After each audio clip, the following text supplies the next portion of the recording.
What's up, y'all? It's Sarah Kate here with Billy Scott with Billy Scott Real Estate. We're back for another podcast episode. We just finished talking about the local market stats, and now we're putting Billy on the hot seat, and I'm going to ask him some questions. All right. Hopefully you bust out some random ones as we go through Yeah, it. first question. Do you eat the ice cream cone? Does it look like I leave anything not eaten? I mean, come on. Maybe that wasn't a good question. I think it was great. They're going to love it. No, I told you. I was debating with my brother because I don't like the cone. I think it's disgusting. You're like eating a container that somebody else Sarah, touches. I almost eat my finger. Fucking love ice cream. And it gets soggy, but I guess if you eat it really fast, it doesn't, huh? Yeah. Yeah, when it's soggy, it's... Yeah, no, I can't. No. It's gross. Do I eat the cone? Yeah. And it probably has dye on it because of the... Anyway. Moving on. All right, let's talk about real estate. Okay. I've got like rapid fire questions. I got 24. Oh, okay. We're going to see how on topic and how quick you can go. I go squirrel a lot, so bear with me. But also, you're going to provide good value. I don't know why I have this up here. You're going to provide good value. Okay. So, all right. Since we just talked about the local market update, Okay. also, if nobody has watched that yet, go watch it. So this all makes sense. From your perspective, we know you don't have a crystal ball, but Okay. do you think that prices could go up or down this year? Or what do you think? I think home values will constantly stay on the rise in a sense. But they're not going to be going up as much as they were. Yeah. And they're getting to that point where they're holding closer to that 2 to 4% range and not unrealistic appreciation on the annual basis. So when you think investment purposes, it's, continue investing in real estate. Yeah. Like, yeah.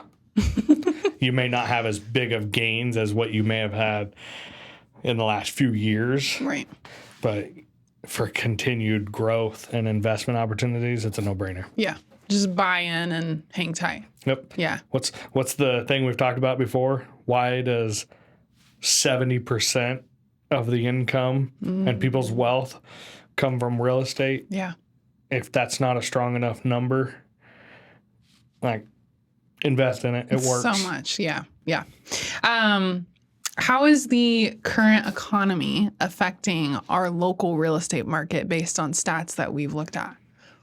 I definitely think it affects it. I mean, when it comes to inflation overall, when it comes to interest rates that went up, they hit almost 8% last year and came back down. They're near the 6.5%, 7% range, give or take, depending on what you're seeing. When the cost of money gets more expensive, everything else is impacted. Mm-hmm. So if you're getting paid $15 to pump gas, don't be mad when milk is $10. Yeah. Yeah. It has to follow. The money has to come from somewhere. Yeah. If the convenience store has to pay their employees $15 an hour for basic part-time employees on minimum wage, the cost of those goods is going to cost more for their overhead. Yeah. And guess who's going to pay it? Everybody. Mm-hmm. Yeah. Is that what happened? Isn't that what's happening with eggs right now? Isn't it because it's also because the bird flu or whatever, isn't it? They're raising the cost. Or I don't know. The internet's like blowing up about it. I haven't really even noticed, but we kind of buy our eggs locally, so it's not as I expensive. seen a sign that said, I wish I would have kept all those eggs I threw at houses when I was younger. I heard that from a friend. Yeah, for sure. No, I was literally driving downtown Corvallis. Was I with you? I don't know. Maybe I was with Steven. I don't remember. I was with some guy. I don't know. But I was driving, and there were a bunch of eggshells all over the road in front of somebody's car. And all I could think about was somebody's going to be like, oh, the eggs, I the put my price of eggs on the eggs. car, yeah. I was like, who's wasting eggs right now? I remember my buddy Joel, he used to have an old Subaru Justy, little 3-banger.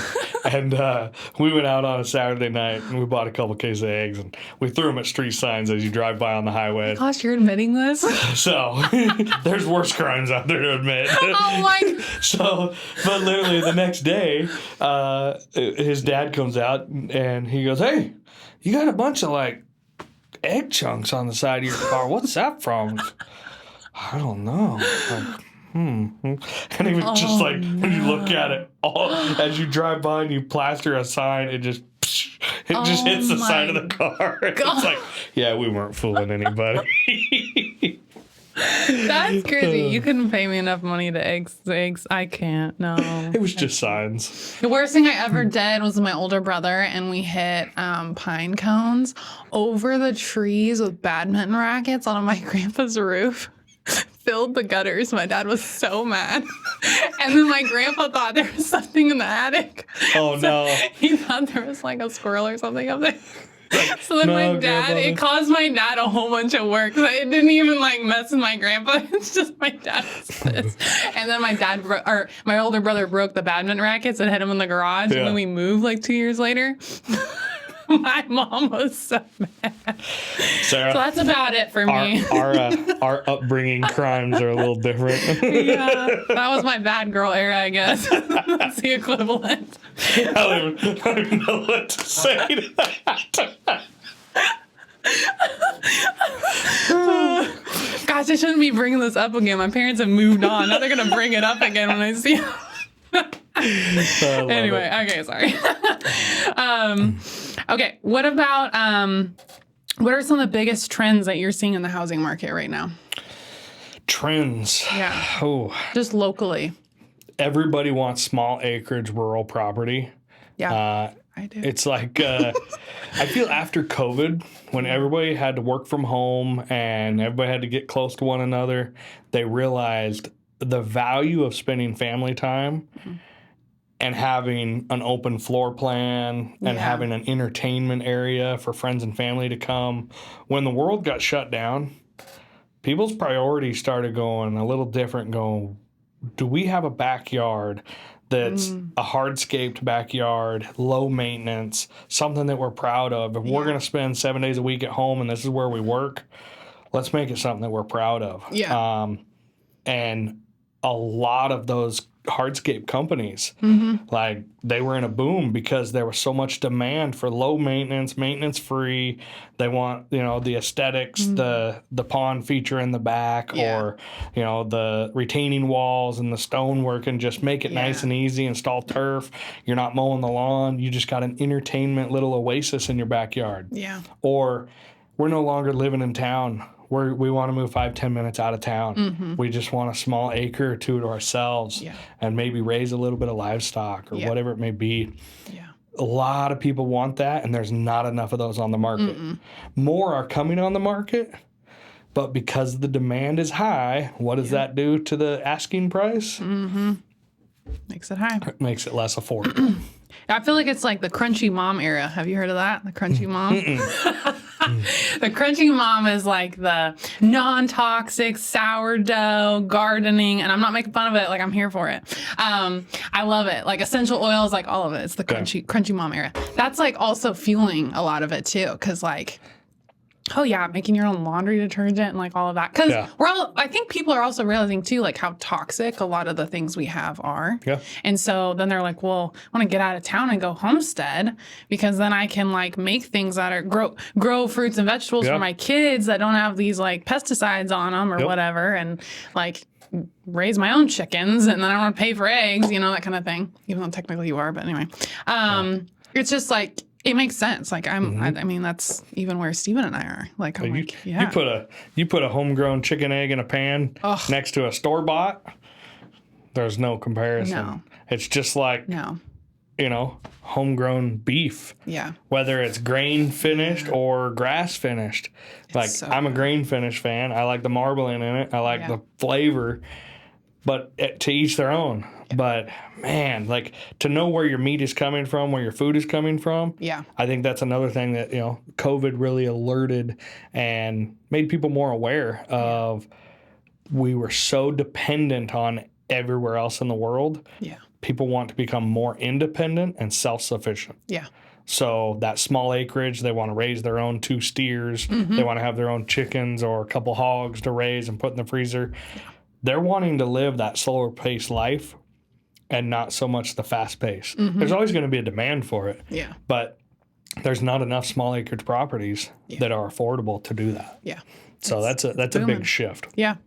Do you feel like our local market is favoring sellers or buyers one way or the other, or do you feel like we're pretty even? I think we're getting closer to being even. It's been a seller's market the last few years, but it's shifting towards a buyer's market. But different price structures dictate a different market. Okay. So higher priced homes, let's say 800,000 and more, Yeah. I think it's still a buyer's market because homes are sitting on the market 4, 6, 8 months if they're not priced appropriately. So buyers have more options to choose from, but there's less buyers in that pool. Middle range market, let's say 5 to 800,000. I would say that market's still strong, but homes are staying on the market longer, closer to that 4 months range. Yeah. As you're at that 5 or 6 months, you're kind of in a balanced market. Yeah. As it shifts to a buyer's market, when interest rates go up and it shifts to a buyer's market, realistically, buyers have more to choose from. They have more buying power. That makes sense. Yeah. Sellers are willing to negotiate more because there's 4 homes on the market just like theirs. How do they sell theirs when there's only a couple buyers? Well, guess what? Sellers negotiate more. Whether that's concessions, whether that's reducing sales price, whether it's getting creative financing. Sellers have to be more aggressive when it's a buyer's market. Sellers can sit tight when it's a seller's market. Buyers can come to them. Well, guess what? When it's a buyer's market, they got too much to choose from. How are you going to be that property that catches their attention when there's 4 of them? Yeah. So it's just, I don't think it's going to just all of a sudden shift and it's just a strong buyer's market and we have way too much inventory like in 08. Right. I don't think we're headed there, but I think we're getting closer to it. Yeah. But still manageable within reason. Do you feel like, because I've heard people say that they feel like they see a lot of price reductions on listings right now. Yep. Are you seeing that too? 100%. Like I said before, last month, I would be willing to guess that almost 50% of listings on the market are overpriced. A lot of sellers are still fighting with that number that they knew that their property was worth in 21, 22, when interest rates were so low and things were selling so fast. The market has constantly been shifting the last couple of years, and you've got to get with an agent in your market and talk about where are we at in the last 3 months to 6 months max. Yeah. Appraisers look at the last 3 months on sold comps. What's the market doing the last 3 months? They're not looking 12 months out. Yeah. They're not looking 2 years out. Well, back in 22, my home was worth this. Well, it's not anymore. Yeah. It doesn't mean it's not a strong market, but it's not to what it was. Yeah. Okay. That makes sense. Do you feel like buyers are more picky right now because things are so expensive? Yep. They've got an easy excuse. Well, I'm just going to wait till interest rates are down. Okay. Okay. How many people have said that for how many years? Yeah. And they still rent, and their rent keeps going up. Yeah. Cost of living goes up. And they're not building equity. Yeah. And they're not writing off their mortgage interest each year and their property taxes. And they missed that boat. And 3 to 5 years later, they're still in that, I think I'm just going to wait till interest rates go down. Well, some clients have said, I'm just going to wait till they're back at the 2 or 3 range.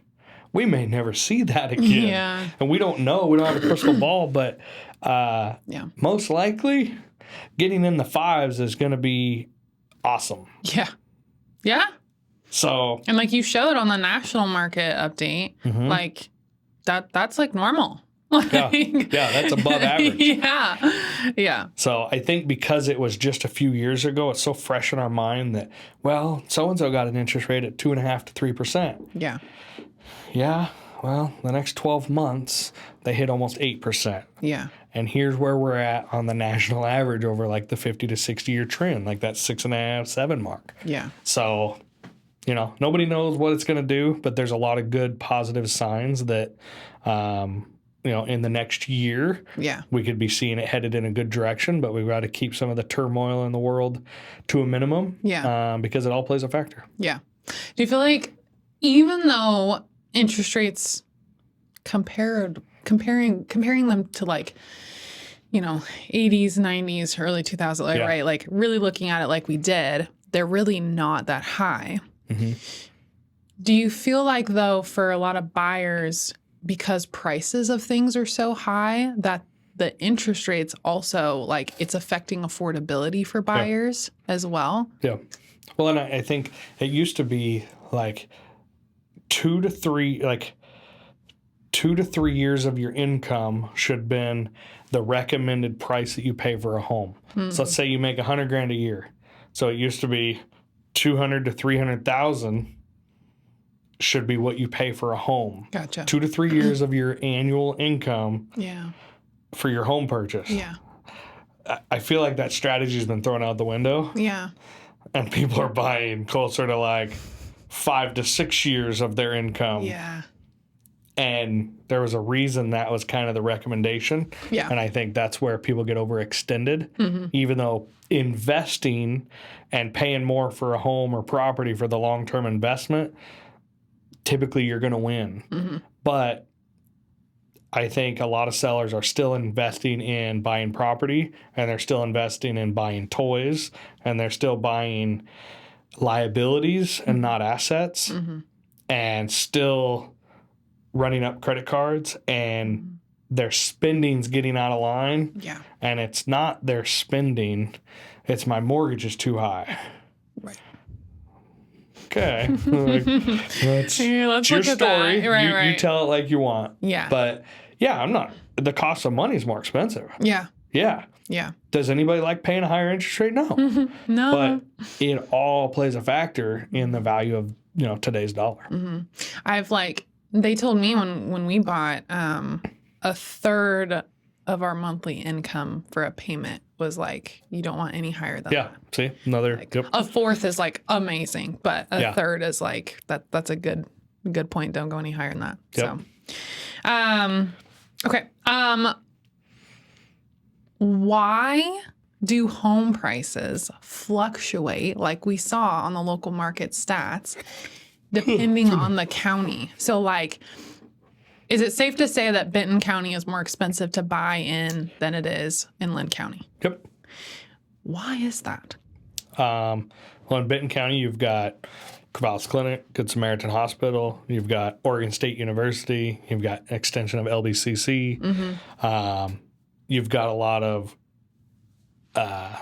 big businesses in that sense where people are always coming and going. Yeah. And with Oregon State University having so many students from out of the country paying tuition here, like you've got almost, they've called it almost like a recession-proof market in Benton County because you've got such good things that are constantly here no matter what the economy does. Yeah. Nothing's recession-proof, Right. but it has on average held, and it's one of the most expensive property taxes in the state of Oregon is Benton County. So your millage rate on what you're taxing Benton County is higher as well, but your property values hold stronger too. So it's kind of the cost of doing business. Like it's not going to be the cheapest and you make the most. It's going to cost more to get in, but you're going to make more when you get out. Yeah. So you gotta play with the balance. But markets, let's just say, let's use Corvallis, Oregon. There's some parts of Corvallis that are great. It's all about location when you're talking real estate. So it may be really valuable to be near Timber Hill or near Oregon State University and be within 5 to 10 minutes. Your home value is going to be, price per square foot will be higher on average based on the lot and everything else. The farther away, some parts of town are not as highly sought after or older subdivisions.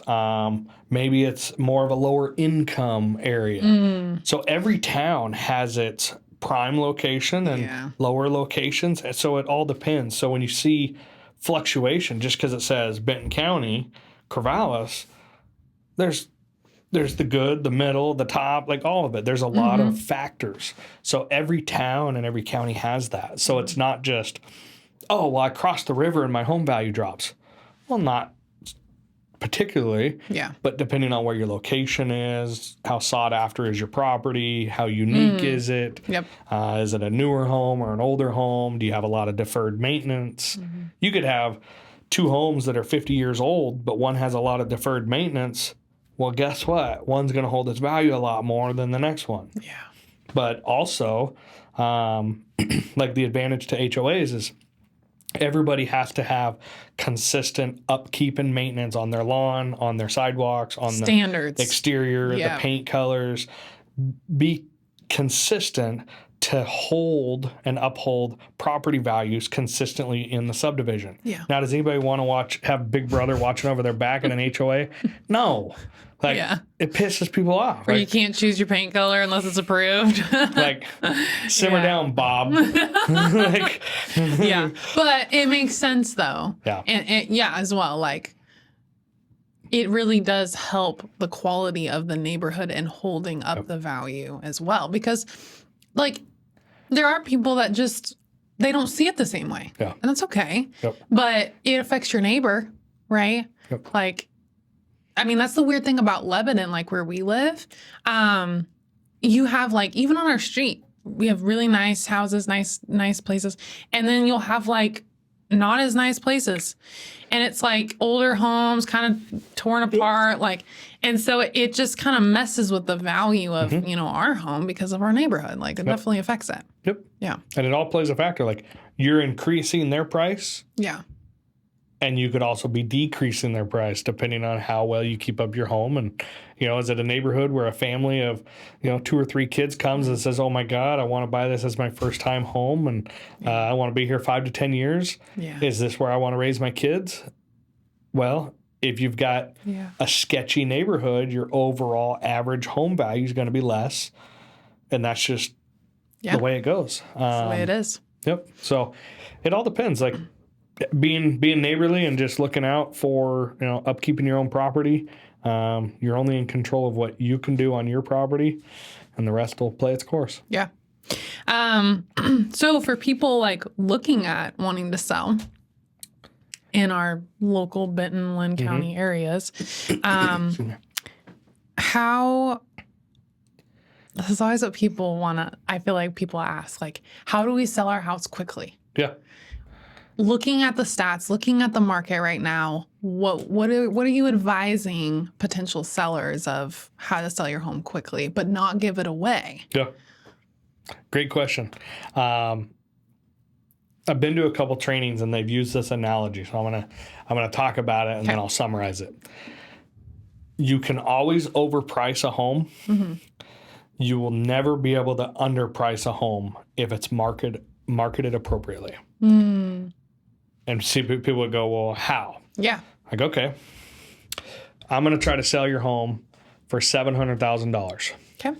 Your home is worth $400,000. You can just be the laughing stock, and it's just going to stay on the market week after week.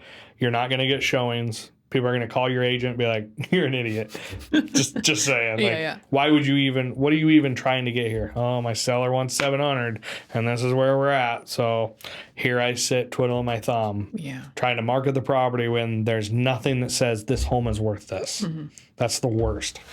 As you get closer to market value, you get more activity, you get more traction, you get more showings. The market does the talking when it's marketed appropriately. And if it's on the local MLS platforms, it syndicates to the Zillow, the Homes.com, the Realtor.com. It goes out to all the property searches. It's getting in front of people, plus the social media, the agent guided tours, like it's getting blasted. Okay. If anybody's in that range for that home, it's marketed. Okay.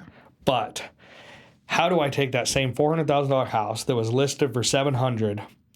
What if I'm a new agent and I say, hey, Mr. and Mrs. Seller, I want to sell your home. This is where I think it's worth. The comps say 375 to 400 is what I think this is home worth. Yeah. I'm going to sell this home for $1. We're going to advertise it, and we're going to take best and final. We're going to let people know that we got multiple offers, and here's what it's going to be.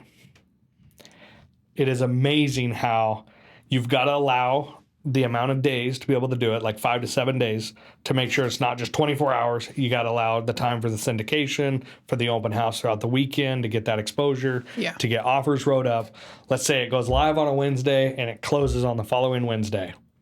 That home, because it will create such a buzz, by the time it gets into that $300,000 market, a lot of buyers will start falling off. The deal that they were going to get isn't so much a deal, even though you listed it at $1.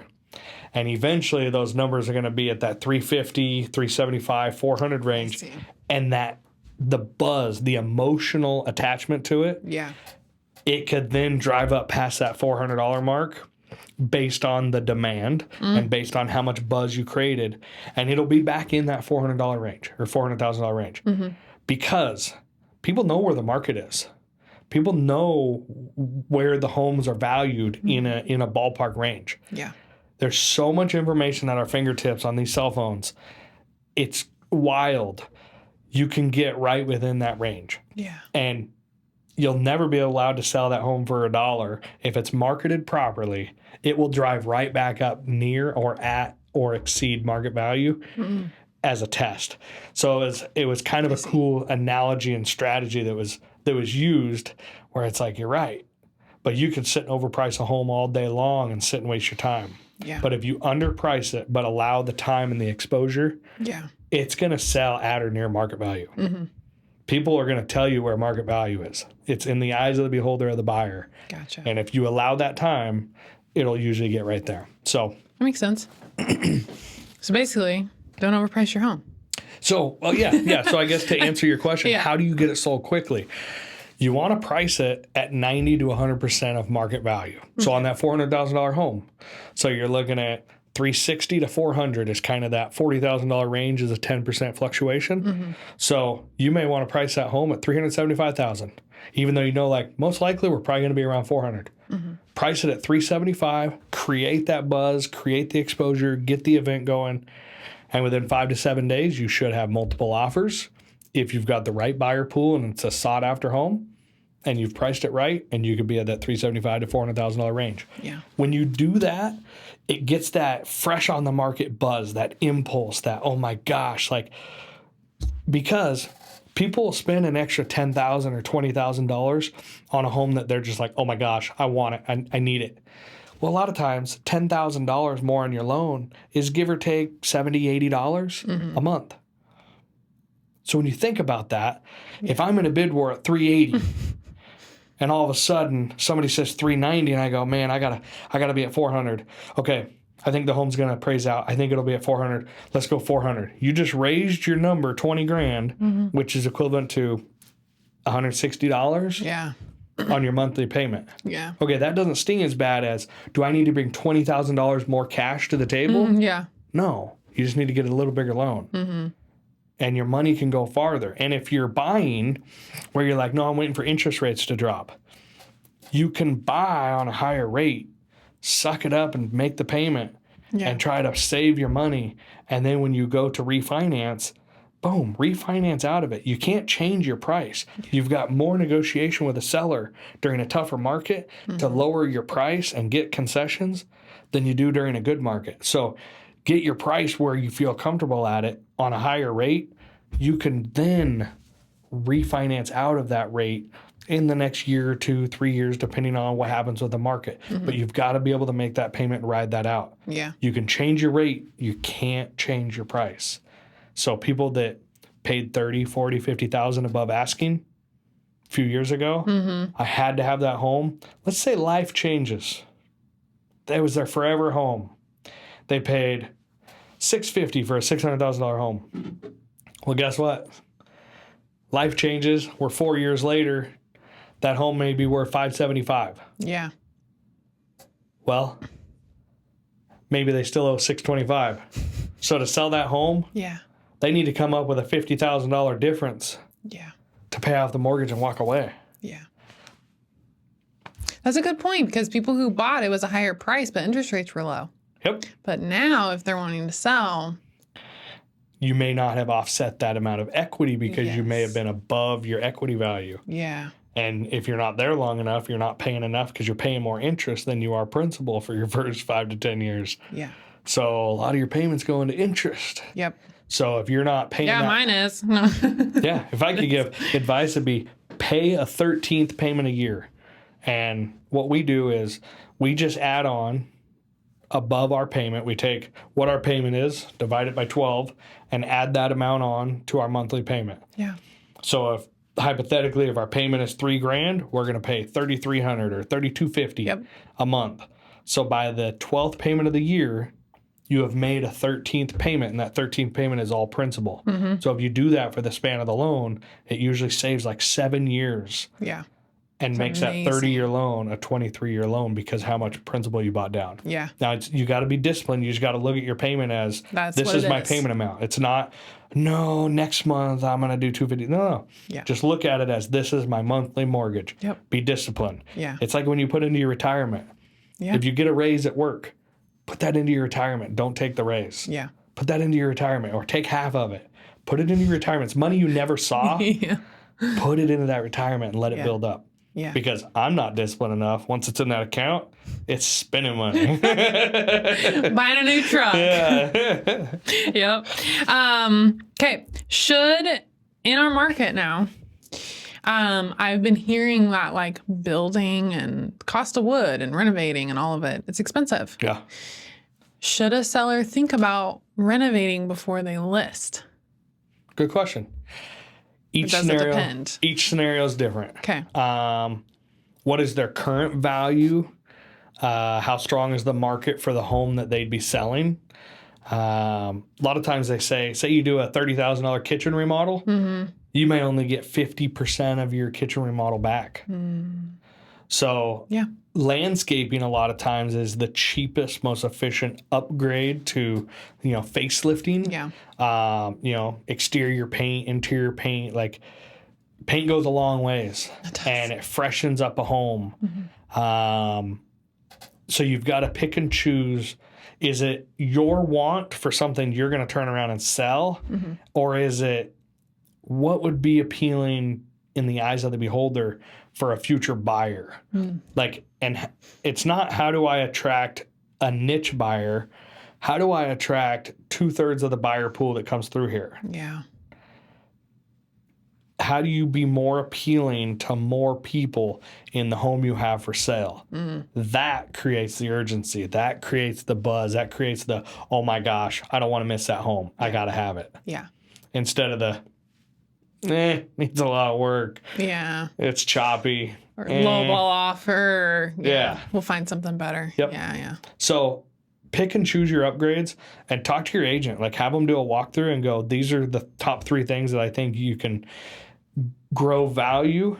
And sometimes doing upgrades on your home, it may raise the home value very little, but it may attract a way bigger portion of buyers Yeah. that then say, oh, now I'd buy it Yeah. because now I don't got to replace the roof. Yeah. Or now I don't got this big expense, the HVAC system's out. Right. So sometimes it's not so much dollar for dollar, but increasing your buyer pool to make it more attractive. Yeah. Would you say if somebody just wants to Johnny homeowner their renovations? Don't do it. No. Kind of depends, huh? Yeah. Well, some Johnnies. I want to do a Johnny joke so bad. Some Johnny homeowners are better at doing renovations than others. True. If you're going to look at your work and question it when you're done, Yeah. maybe don't save the money and maybe look into hiring it out. The biggest repair addendums that I see come through, meaning a buyer does a home inspection. They love the house. And then they do a home inspection and they find all these Johnny homeowner Yeah. upgrades and stuff that they didn't do up to code or kind of just part way and didn't quite finish it. It's not quite level. It's not sealed up properly. It's got some gap, whatever it may be. Flooring, like transition joints, electric, like you name it. There's so much stuff that's just the contractor didn't do this.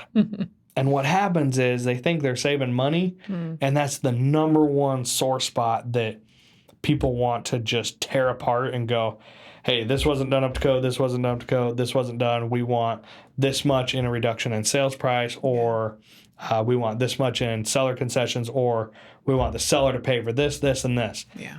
And sometimes it's just outrageous where it's like, come on, like be realistic. And part of that is the agent's job on the buyer side and the seller side to have realistic expectations. You're not there to nitpick the small crap. You're there to go, what's going to be a financial burden on my client? As a buyer, like big appliance setups, HVAC, furnace, roof. Are they going to have to replace exterior siding? Like, or is it like, oh, there's a couple small electrical issues, or yeah, the flooring's not great, but it's manageable. Okay, like now we're picking risk and reward. Right. So think twice about doing Johnny homeowner upgrades, because it's the fastest way to get nitpicked during an inspection. It might save you money. Lose your value. Yeah, it might save you money out of pocket doing renovations, but you might end up losing it in your home value when you're selling it. And when you're doing home upgrades to prepare your home to sell, remember, you're not doing it for you. You're doing it for the next potential buyer. Yeah. So your taste and your flavor may not be the majority of people's flavor. And maybe you want that niche color, that niche flooring. That's great. But don't complain when you have less people wanting to see it because it's just for a particular buyer only and not for a bigger buyer pool to create that urgency, which raises price. Yeah. I can turn off some people. Yep. In our area, what do you feel like is the fastest growing area for buying, selling right now, or just where people are buying? I don't know. Where do you feel like in our Mid-Willamette Valley right here in this stretch? Honestly, Corvallis is growing into Philomath. Yeah. I grew up in Philomath. There was like 2,500 people when I went to school. Wow. So that wasn't that long ago. And it's almost 6,000. Yeah. So that's not huge, but it's more than double. Yeah. In 20, 25 years. Yeah. Also, the amount of growth in Lebanon. From that Albany market shifting to Lebanon. And then the Lebanon market that's shifting to Sweet Home. Or, the tangent Brownsville, Halsey area. Like those surrounding communities they're all growing, which they're all growing out and getting closer. The distance between those communities is less and less because town's growing. Benton County in general, it's just a strong county. There's a lot of growth potential there. Okay, this is a good question. This is actually one that I personally kind of wrestled with more recently, so I'm kind of excited to see what you say. So should I buy a starter home, or should I wait to buy until I can afford a larger property that I'm going to be in longer? Okay, great question. Hardest part of buying a property or a home in general is getting in the first one. So let me ask you, Mrs. Potential Buyer, do you think you buying a first-time home buyer home, even though it's not your long-term dream home, do you think buying that home and gaining appreciation and equity over the next 5 years is going to put you in a stronger position to roll equity and have more of a down payment into buying that $600,000 farm? Or do you think saving money and renting is going to build you more of a bankroll to put more down towards that home in 5 years? And at the same time, that home you purchased, you wrote off your taxes every year. You wrote off your mortgage interest every year, which means you decreased your taxable income, which Yeah. means you took home more money and paid less taxes Right. because you're a homeowner. Even though rent may be a little less, your rent went up every year over those 5 years. Cost of living went up over those 5 years. What do you think is the strongest position to be able to have more buying power after 5 years of 5 years ownership or 5 years renting? Which person is going to be in a better position? Definitely ownership. Okay. But Why what- do you say that? What happens if I buy that house, right? And I'm planning on being there long term, Yep. and now I don't want to. Okay. Should I have just waited? Great. This is not hypothetical. Yeah. This is a real situation. Okay. Like, Well, this is really what, like, Steven and I are wrestling through, because we were like, yeah, like, we just need to buy. Like, I was like, yep, we're just going to buy. And we found a house, and it was great, and the process was great, and the sellers were great, and it all worked out. We love our house. But now we were planning on being there 5 years, and now we're like, we actually really don't love, like, where we live. Yep. And there's kind of some things that, like, originally we were like, oh, we're willing to, like, right? Because you never get everything you want. Yep. Right. And so we were willing to kind of flex on some Give of and that. take. But now it's like, oh my gosh, this is driving us crazy, you know? And so then then I was thinking about it. I'm like, man, we could have just, because we had a really good deal of renting. Okay. I'm playing devil's advocate here. Yep. I'm voicing for the people. I'm trying to be so patient. I want to jump in so bad. I like want to sit on my hands like, just get it out. 'Cause I'm ready. Put me in, coach. Like, we were only paying $1,500 a month or whatever for a 3-bed, 2-bath in Albany. And Okay. like, we For had rent. For rent. Yeah. And we had such a good deal. And I'm like, man, could we have just, like, What's that rent now? well, Let's do 10% increase a year for 3 years. Yeah. So 1,500 times 10% is 150. yeah. So 1,650 times 10% Yeah. is, over 1,800 times 10%. You're at 1,980. Yeah. So in 3 years, your rent was almost $2,000. And now think of, Yeah. Yeah. because that's what rent's done. And actually 3 years ago, it was 14.4% increase. Yeah. But it's so much easier to get out of your rental agreement than it is when you've already bought a house. But it's so much easier to cash an equity check It's true. when you're disciplined with your money Yeah. than to pay rent and go, Yeah. yeah, I'm free. Well, if you're striving towards, you have a 5-year goal to set aside as much money as possible, even paying a mortgage at a higher worth rate it. is going to save you more money, because let's do $350,000 on 2% appreciation a year. Okay. What is 2% of 350,000? $7,000, right? Okay. So take that $7,000, now 357 times, adding the 2%. So let's just say you're at 7,500. Then you're about $8,000. Let's just say you're somewhere in the range of $40,000 to $45,000 Yeah.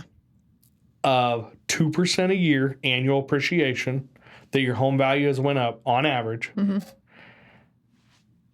How much money did you not only save outside of that $45,000? How much did you pay down your mortgage balance, which is Right. now that 45, maybe 65? Yeah.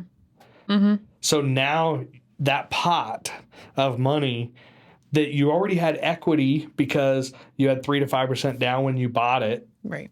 plus you've paid down your mortgage. Now you're sitting on a bigger pool of money, 60, 70 grand. Now to go have that buying power on a $600,000 home. Yeah. Now you've got 10% equity that you rolled from one home into another. Yeah. And it didn't have to hit a checking account. So really, you have to look at it like, yes, you could, not that you do Yeah. though, when you have cheap rent. A lot of Yeah. times when you have cheap rent, you just find other places to spend money on. Yep. But like, even if you had cheap rent and you were able to save money, Yep. it's just cash. Versus if you're paying a mortgage and able to save money, you're investing while also saving money. Yep. If you can do that. And even if you can't save a lot of money, you're still investing and you're going to get that return Right. so that you can take it out, sell it, and roll it into your next property. And the unquantified numbers of your tax write-offs that you got for 5 years Yeah. that showed that you were able to capitalize and keep more money in your pocket for all your cash money that you saved, Yeah. the money that you paid down on your interest. So it's compounded value that equates to, oh my gosh, I've saved this much because of this. Now, how many renters are saying, oh my gosh, I've got this pile of money because I rented the last 3 years? Yeah. Because here's how I am. Yeah. We adjust to what we make and the lifestyle we live. Yep. If my bills are paid or whatever and I got money in the account, it's like, life's good. Yeah. I'm not as disciplined, no matter how disciplined I want to be. That's play money. Yeah. And if you know you just got to pay your mortgage, and even though it costs you more per month, there's so much more incentives from the appreciation of your home on that investment, the write-off on your taxes, and overall you're building your credit. There's no better way to build your credit than having a mortgage payment that you make on time every month, discipline, paying your bills. So when you go to get that financing and you've got this much down, this is a conventional loan, easy to go, push it right through. You've got the equity. Yeah. You're going to roll the sale of your home right into it. Yeah. So a lot of times people struggle with financing because they don't save enough money. Yep. They don't have that equity to roll. It's getting into the first one's the hardest. Yeah. Rolling it to the second one's a lot easier. Yeah. But you have to wait. It's not like you can just buy for a year or two and then just sell and have a bunch of money. But every 2 years you can you can capitalize on it. So to jump back on your question, should you buy a starter home or do you wait to afford a larger property that you're going to be in longer? I look at it as lose a battle to win a war. Get into a home, start investing in property somehow, some way, make it a good investment. Push through. It may not be your end result of where you want to be. Yeah. But your first home is not your forever home. And so Usually not. No. So many people want their first home to be. We're not in that tax bracket for our first home to be our forever home. Yeah. You're working towards moving up to that next 5 to 7 years, then moving into that home that you dreamt about, that you can raise your family and have your babies run around on the farm. Like that's what you work towards. That's not something you just start out at a young age. But I want my baby goats. Get in line, Sarah. It's true. I appreciate it. But like I resonate with people, especially like who are younger like me too. Like it's hard. It's hard to, gosh, it's so hard to be okay with a decision and especially the long term of buying a home and like knowing you're playing a long term game. Yeah. Right. But you got to stick with it. Even like me and my husband, like we're like, gosh, okay, and it's like, and like we can afford our house, like we love it, but it's also like, was this the right decision? Should we have waited? So anyway, I just want to say that because even though like I'm around real estate so much and like I'm hearing the talk and we're talking the talk and all things, I still even wrestle with that. Yeah. Like, because I'm a real human being. Like, I get it. Like, and it is hard to figure that out, especially like, I don't know, just being younger too. Like, just trying to figure out like this whole homeownership thing. And yeah. like, what about this scenario? Let me say, all right, you and Steven been in your home a couple of years and you're going, man, I don't have enough money down to go buy that farm I want. Yeah. But for the next 3 years, if we can just keep doing what we're doing and push through, we've got a good rate on our home. What if we rented it out? Yeah. Yeah, that's plan B. Rent out that home. Yeah. Make sure it's covering your mortgage. Make sure you're getting a percentage above what you owe on your mortgage. Yeah. That's your benefit. Yeah. Like, figure out what average market rents are. Make sure you talk to a property management company and have advice, whether it's people in the industry, whatever it may be. Figure out where to rent that home, how to get the right renter that's going to treat that home like it's theirs. Yeah. And who knows? They may fall in love with that home, and in 2 to 3 years when they're paying your mortgage, I want to buy it. And you want to go back to renting or living in a trailer to save money on property or whatever it may be, they may have first option to buy. Yeah. That may be your buyer, and it's easy. Yeah. And you'll know like just how well of a renter they are. So you're still winning because somebody else is paying your mortgage and your taxes. Yeah. And your property value is still going up. Even if you're like, I want to transition into something else. Maybe you want to go back to renting and that's your primary residence. Yeah. Well, you got to figure out, make sure you talk to your CPA, Right. make sure you do all that. But It still looks okay. yeah, but Yeah. just because you don't live there doesn't mean you don't have other options in plan B and plan C. Yeah. So, Yeah. No, creative thinking, isn't it? yeah.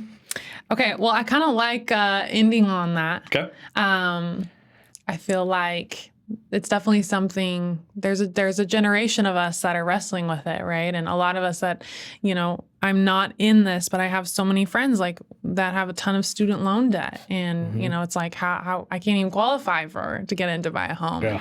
And, all of that.